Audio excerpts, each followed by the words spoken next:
My name's Elias, and in this tutorial I'll show you the beginnings of Adobe Audition. I'll show you how to record audio, use multitrack, and improve your sound quality. Open Audition, go to File, New, Audio File, name the file, and use the default number of words, then press the red record button and speak.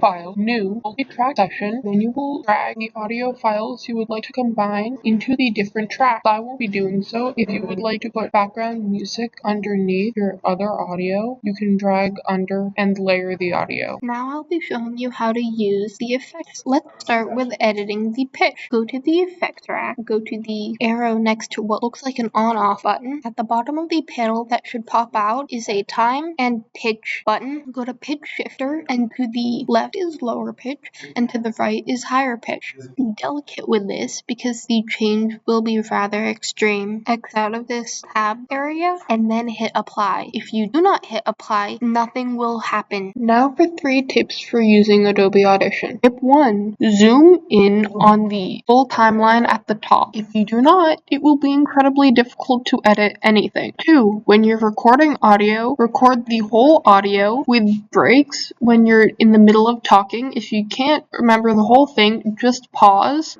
continue speaking later on. You can easily cut out the pause. Play the recording to make sure it sounds the way you want it, then highlight your whole thing and increase the volume. You can do that by going to the knob and turning left for quieter, right for louder. And there you have it, the basics for Adobe Audition. Thanks for watching, bye!